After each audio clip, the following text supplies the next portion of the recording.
Hey, I thought I'd surprise y'all and come out here live this evening on Facebook and record it over on YouTube.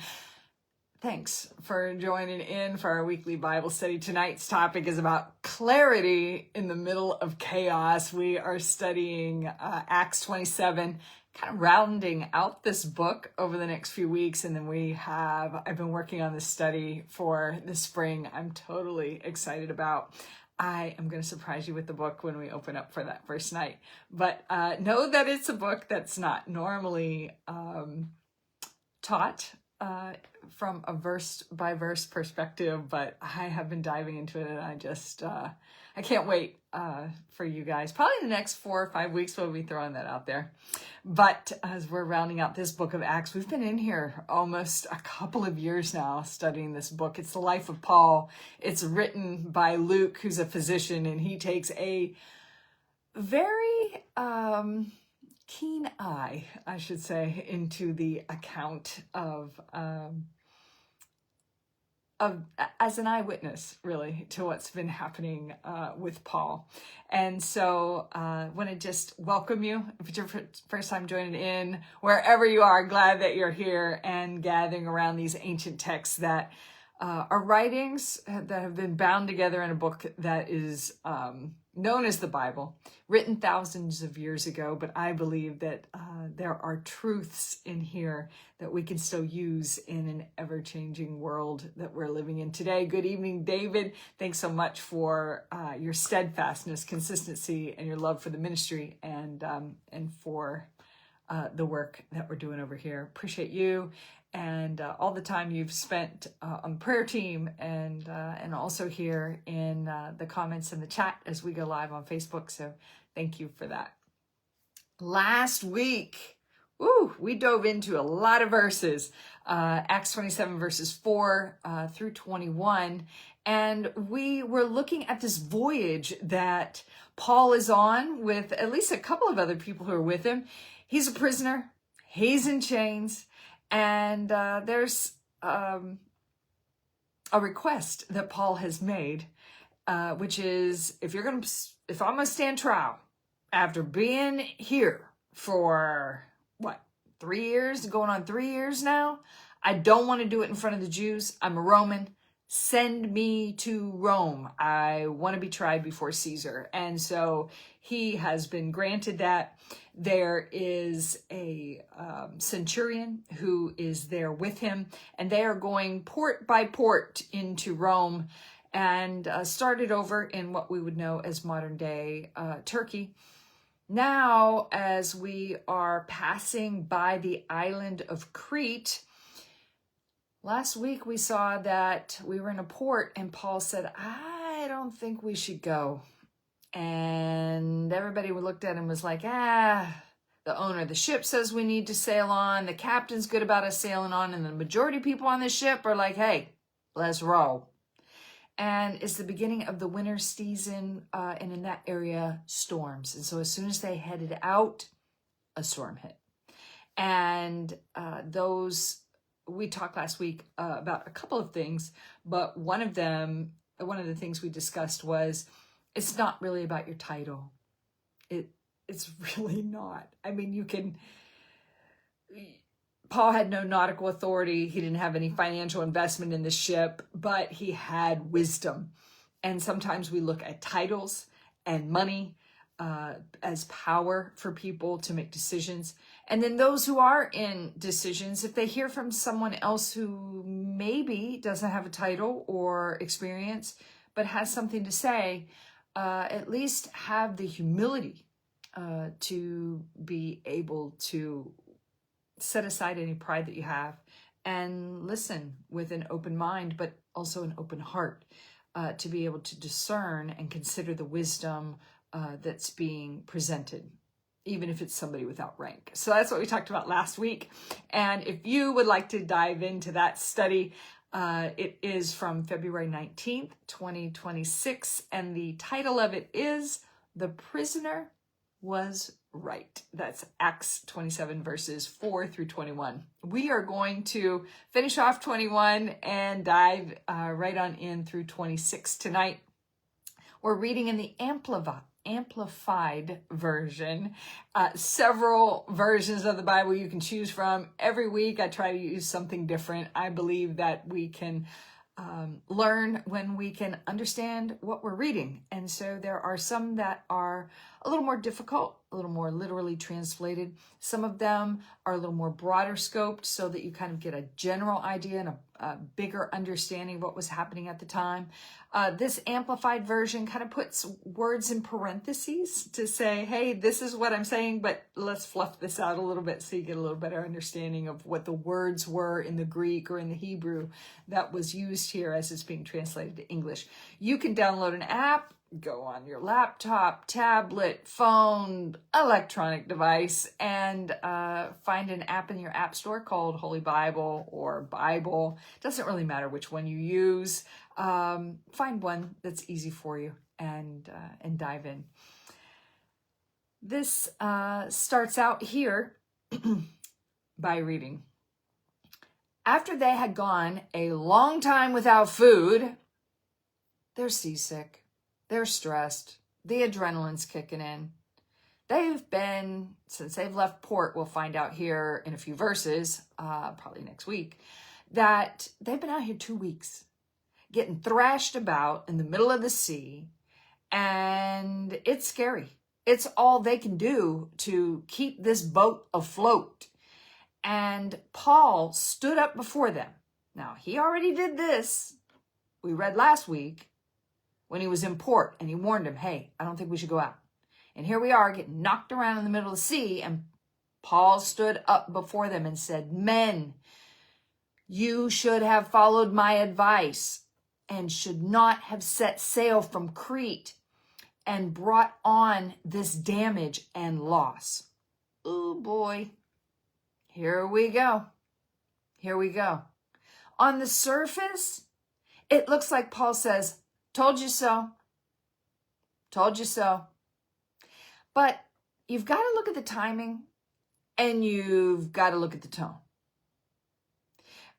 Because the way in which we read it might not be the way in which it was expressed. So you've got to take the context into what is happening at the time. I don't think people 14 days at sea, sick, starving, throwing things over the boat to try and keep this thing afloat, putting ropes underneath to try and hold this ship together. We're all gonna die. What can we do to at least try and save what we have? I don't think Paul's standing up claiming, told you so. No. I think there's a little bit more going on here. Everyone's exhausted. They've stopped eating. Hope is gone at this point, folks. And the fact that I just mentioned, this ship is barely being held together. So if this were pride, I told you so, Paul saying that, he would be emphasizing failure in the moment that they're failing, dwell on their mistakes and really dig in with it. And there would be a lot of shame, in their leadership and lack of ability to listen to what he said. I think what he's doing here is he's establishing credibility. And I don't know if you've done this from time to time, but I have, because I have sometimes come back and said, hey, remember when I told you this? Okay, and here we are. Now, let me tell you this, because I can see what's happening. And so you don't say it in order to say, I told you so, but you're saying it in order to establish your credibility, because we're not going to linger on the blame, because we got to pivot here.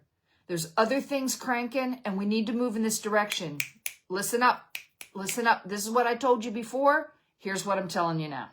Listen. And I think that is the heart of the expression of what Paul's giving here, just because of the context and the timing of when this is happening. So Paul stood up before them and said, men, you should have followed my advice and should not have set sail from Crete and brought on this damage and loss. I read on. But even now, I urge you to keep your courage and be in good spirits, because there will be no loss among you, but only the ship. Right into hope. Trust me when I tell you this. Remember I told you that before? Trust me when I tell you now. I'm not rubbing this in, okay? I'm not rubbing this in. But he is trying to strengthen authority by saying, here's my authority, giving you credibility. Think of it like this, if you will. Because as I was studying it, this is how I was receiving it. Earlier, you dismissed me. Here we are. Now you're desperate. But before he can give them this word of hope that has come to him, he needs them to recognize that. I have been accurate before. Credibility. So you need to trust me now in what I'm about to tell you. If that makes sense. Paul says and explains this. Hey, Myrna. For this very night, an angel of the God to whom I belong and whom I serve stood before me and said, this is Paul speaking, do not be afraid, Paul. You must stand before Caesar, and behold, God has given you the lives of all those who are sailing with you. I'm reading from, if you're just now joining in, hey, Jose, Acts 27, verses 21 through 26. So now, Paul establishing credibility. Remember when I told you this? Now it's come to pass. Trust me when I tell you this now.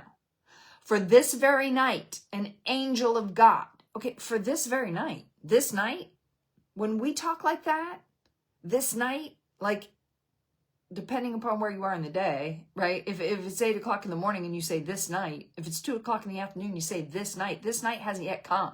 Because as we talk about time, we talk about morning and evening the first day, right? And for this time in history, it was from dusk to dusk. So evening was the beginning of the day. So sometime, like, let's just say it's Thursday night here when I drop Bible study on Facebook Live. And of course, we drop the video over on YouTube. But if it's Thursday evening now, and I say this night, that meant for us in our time thought process last night. But really, that's part of the day. From dusk to dusk. So Paul is saying, for this very night, just last night for us, right? An angel of God whom I belong and whom I serve stood before me. Ooh, there's a lot to break down here, folks. Listen, if you never heard Bible study with me before, we don't skim, okay? We go deep. We deep dive. Heaven speaks in the middle of the storm. You call it whatever you want. You want to call it an angel. You want to call it whatever. I'm just saying for me. This is how I'm reading. Heaven speaks in the middle of the storm.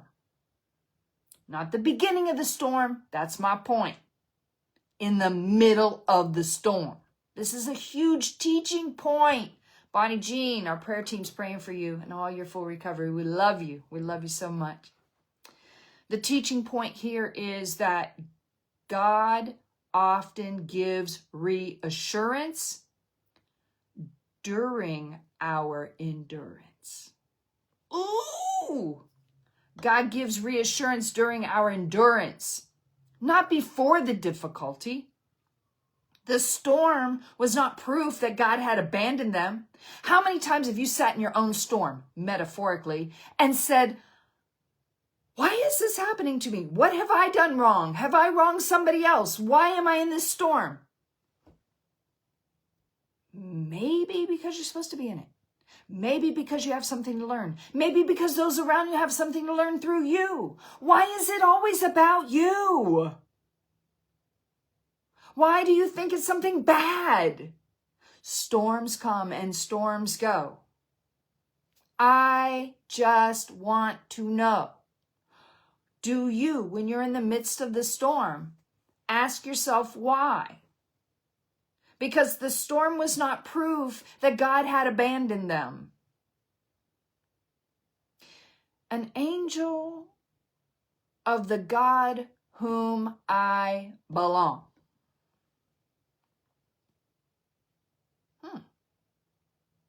Belong. He didn't say the God I preach about. He didn't say the God I work for. He didn't say the God I represent. He said, the God of whom I belong. Hey, Jackie. Identity. Belong. I belong to this group. I belong to this family. Identity. Identity is ownership language. Identity, hey, Paul, let's face it, Paul was still a prisoner, he was still in chains, and he's in the middle of the storm, in the middle of the sea, and they're going down. But he says, the God to whom I belong. You cannot stay steady in chaos if your identity is fragile. You cannot stay steady in chaos when your identity is fragile. You just can't. Doesn't work that way. Doesn't work that way.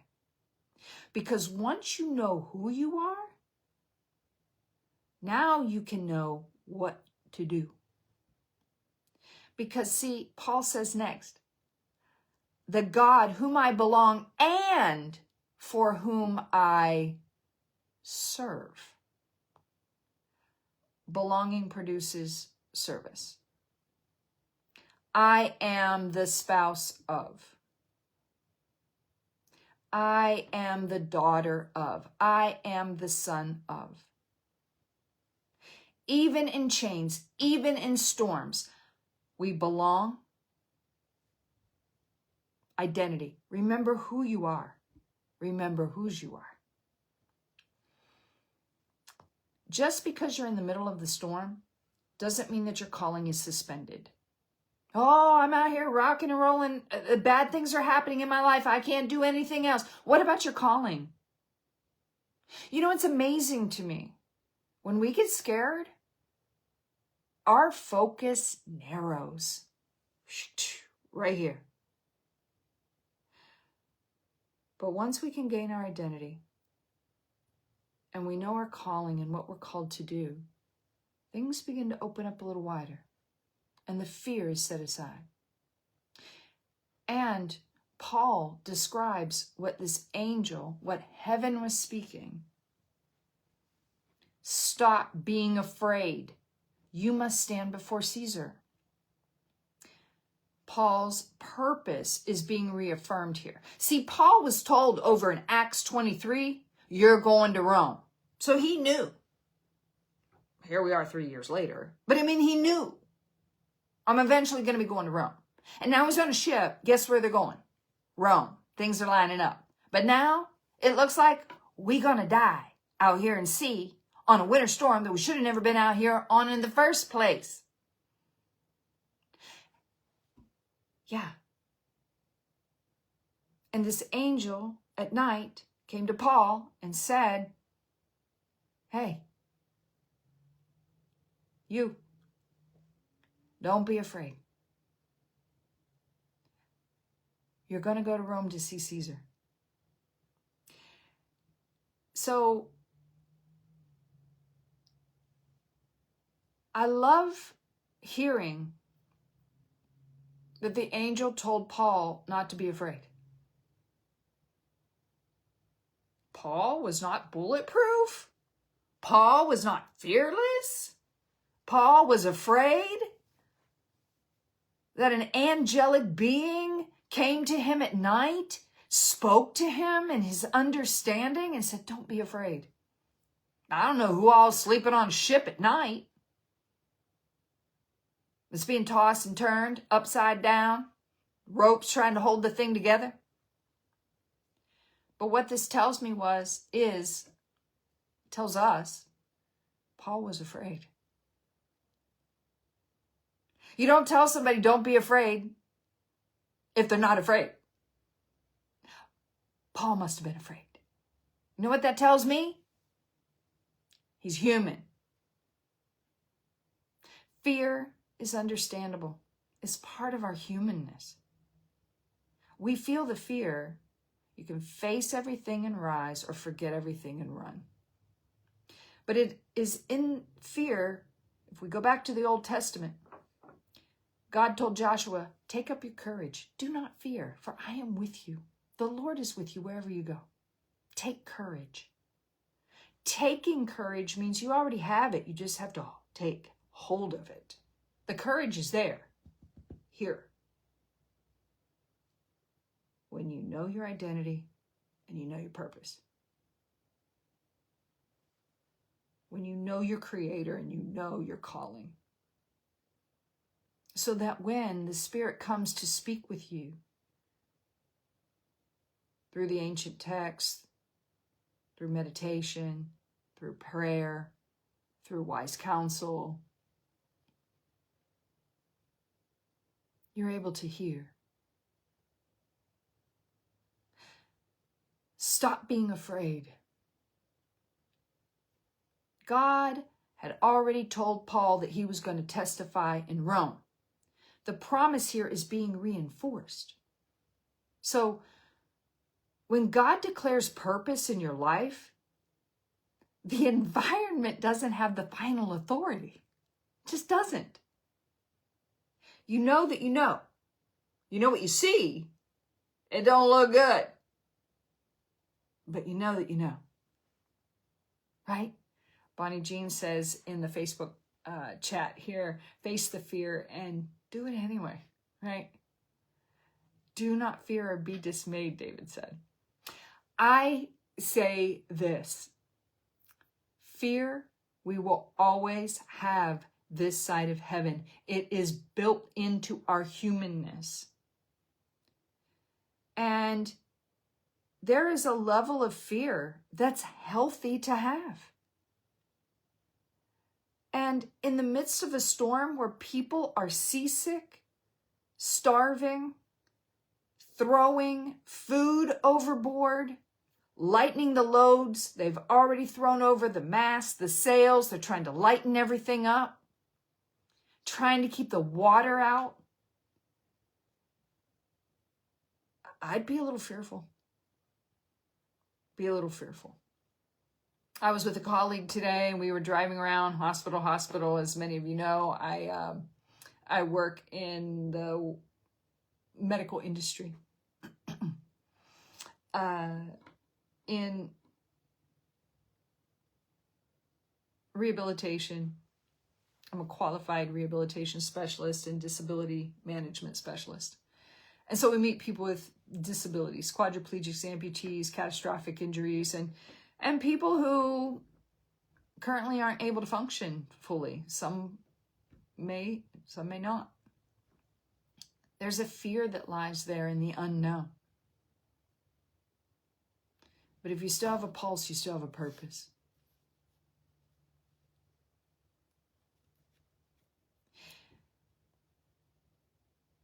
God didn't preserve Paul from keeping him out of the storm. Just didn't. That's kind of astonishing. We'll find out later there's 275 people on this ship.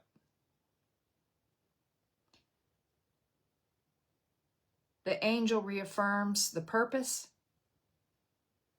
Paul aligns his identity. And now he says, hey, don't lose hope. Don't lose hope.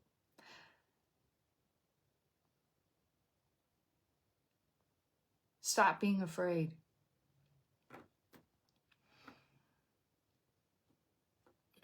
The storm doesn't cancel the assignment. And you are a fool if you think that because you're in the storm, that it's because of something you did, something you didn't do. You're not that powerful. You're just not. You're just not. Environment does not have the final authority. I read on. The angel said, "Stop being afraid, Paul. You must stand before Caesar, and behold, God has given you the lives of all who are sailing with you."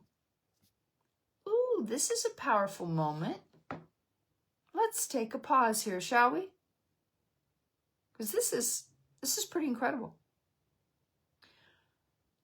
Corporate mercy is extended to everyone on the ship because of Paul's obedience. Wow. Wow.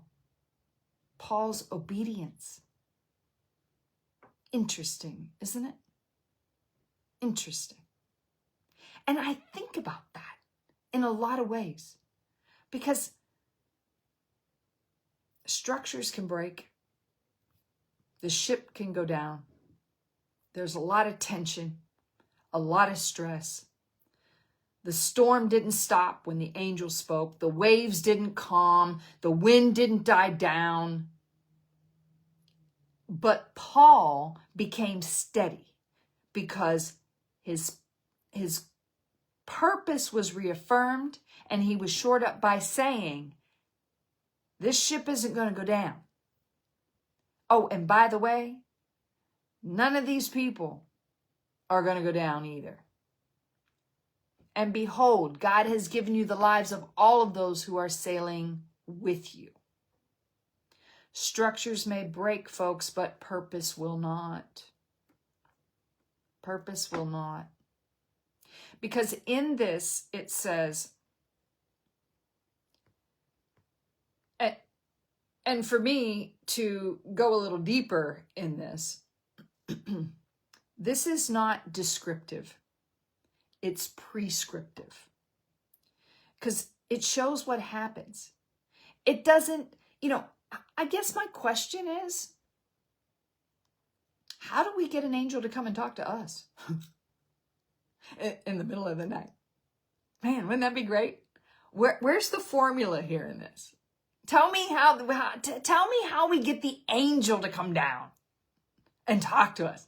Because wouldn't that be a lot easier than just your friend telling you? Or I just got out of, meditating this morning, and this is what just really vibrated in my being as I was listening with the Holy Spirit. Like, how does that, how? But if I told you an angel spoke to me, you're like, wow, okay, let's stand up. And remember what I told you about this and it happened? Now let me tell you about this. Wow, there comes some authority right there.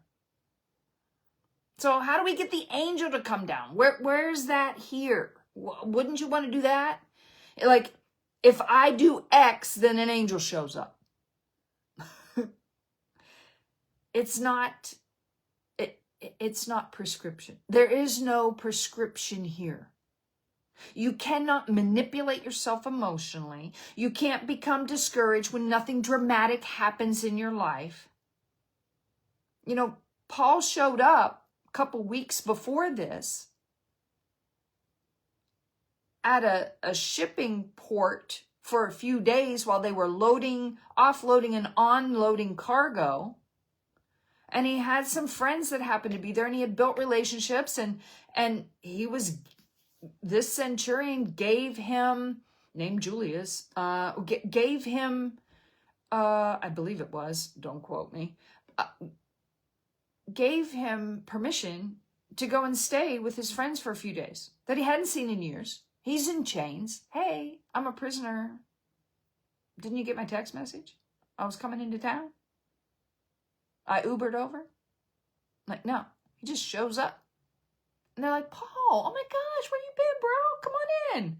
Oh, I'm on my way to Rome before Caesar. This is what happened with these Jews. They're all up in their business about their religion. And hey, Paul didn't say, I'm a Christian. No, we're not living there.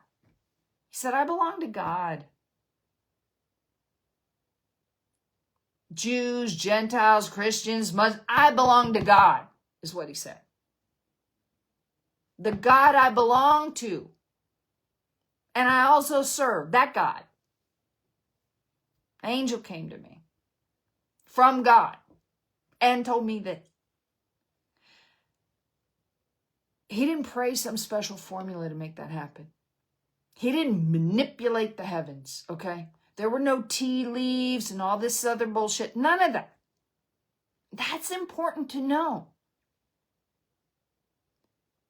It describes what happened in that moment. It doesn't teach us how to trigger it to happen in our lives.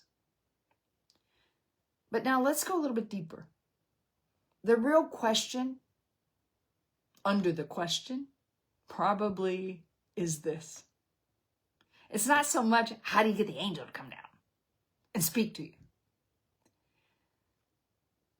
I think the question underneath that is, how do we experience that kind of clarity and reassurance in the middle of our own storm? That's what we want. That's what we want. Because that's what we're actually asking when we say, hey, what's the formula? And here's the grounded answer. You don't need an angel. You need anchoring. And I say that metaphorically because we're talking about a ship that's thrashing around the sea in the middle of a winter storm that's been going on for a couple of weeks, that's falling apart. And 275 people on board who are fixing to die. That's the reality of their storm. What's the reality of yours? Disease, job, relationship, family. What's the stressor? We all have them. I had one that put me in bed for a couple days. Tough place to be. I had to get quiet. I had to go deep. I had to say, God, show me as I write. Show me as I write. What is happening in my heart so that I can get this out and begin to see clearly? And as I was writing, I was learning, I was growing, I was being stretched, and I was given direction and understanding. And I said, okay, but as I read this and I'm writing this, this is coming up in my mind. So how can I do that? So for me, when I don't get a vision, I don't have some angel come down. Oh, there's nothing like that. Okay, there's no strumming harps and hallelujah hobos on clouds. I don't remember any dreams that I have. Maybe I do dream. I think God gives me peace because my brain is running so sixth gear, 100 mile an hour all day long. It's like, thank you. I don't have it running at night, waking me up. It's enough that it's got the day. So I don't have dreams like that. But I have understanding. And most of the time that comes when I write. And I can see it and pray through it and say, give me that insight. The other place where I have clarity is when I sit and posture myself in quietness daily before the hum of the day gets started. Most often before the sun, I'm up before the sun. And I feel that energy in the morning where I can just, before coffee, all of that, just, Holy Spirit, come and speak to me. Great Spirit, God of all creation, I am here, your servant, speak to me. And I listen. I may feel something rise up, or I may have a thought to come into my head and there's peace. But I listen. And I think about Jesus in the quiet of the morning, would leave everyone else and he would just meditate. Think about that. Think less about how do we get an angel to come down and speak to us like they did Paul? And think more about how can I seek the great creator of heaven and earth, the God of the universe. How can I seek clarity in the midst of my chaos? Paul received his assurance because of a couple of things that we can see in these verses here in Acts 27, 21 through 26. He said, an angel came to me from the God whom I belong. He was already identified with who he was. That which is in me, the God whom I belong, and the God whom I serve, my purpose, faithful. As Jose said earlier, obedience. And he already had promises over in Acts. So sometimes we need to say, okay, what was the last thing? Maybe we just need to keep doing the last thing until the next thing shows up. Because 4 chapters ago, Paul knew he was going to Rome. Here we are. We're headed to Rome. He was reminded, you're going to Rome before Caesar. Oh, yeah. Yeah. Just because you're in the midst of this mess doesn't mean that you're still not going there. Okay. I got it. He was already in obedience. Obedience. Alignment. The angel did not create Paul's faith. It reinforced what was already spoken to him. So most of the time, the Great Spirit will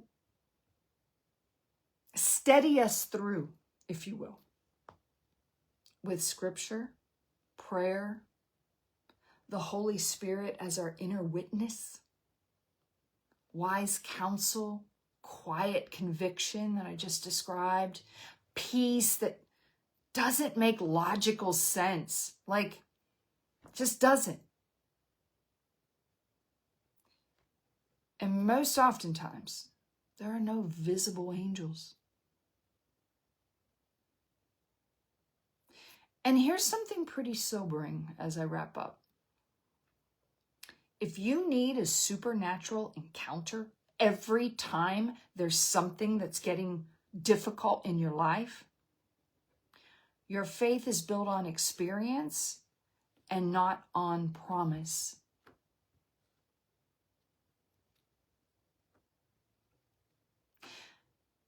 Paul could stand steady because he already knew he was called to Rome.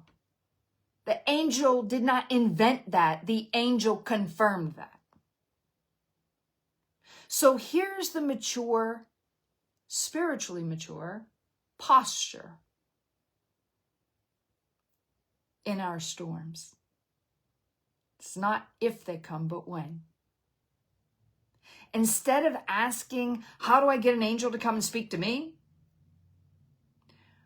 What has God already spoken that I need to stand on? I kept asking myself over the last couple of days, why am I here? Why am I here? So I was hearing that, and then I was thinking that out, and of course I'm writing, right? Over these last couple of days were hard, difficult, and I said, but okay, all of that, why am I here? Question mark. Why am I here? And then I'd write a little bit more, and then I would say, so why am I here? Question mark. And at the end, I said, why I am here is because of this. It's because of what God had told me before. And I had to go all the way around that. Why am I here? Why am I here? Why am I here? Why I am here. And I could stand firm on the promise that I had forgotten from 9 months ago. That's a deeper faith. I'll challenge you gently. If an angel never appeared, would you still trust the promise? Because that is where the deeper faith is.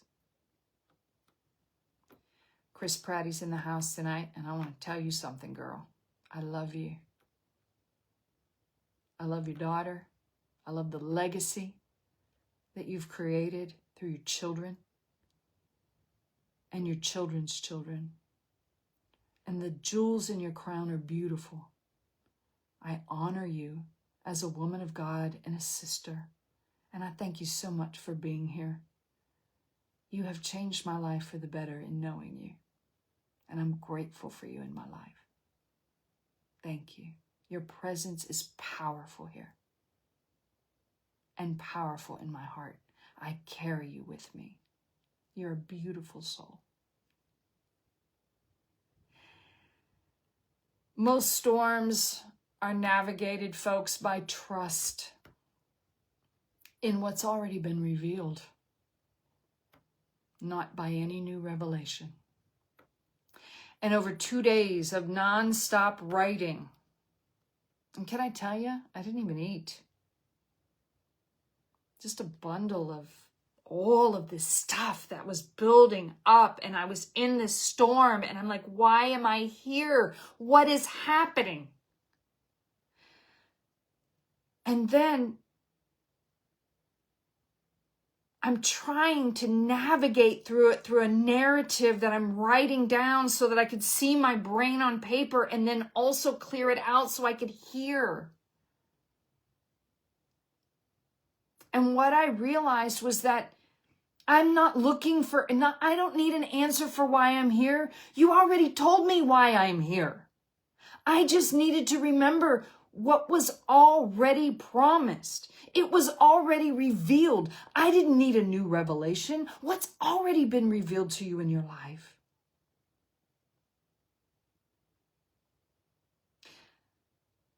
The truth that you learned today, may it steady your heart, guide your steps, and draw you closer to the one who leads with wisdom and with grace. And until next time, keep seeking, keep listening, and keep walking in the light and in love the Spirit has given to you. God bless you.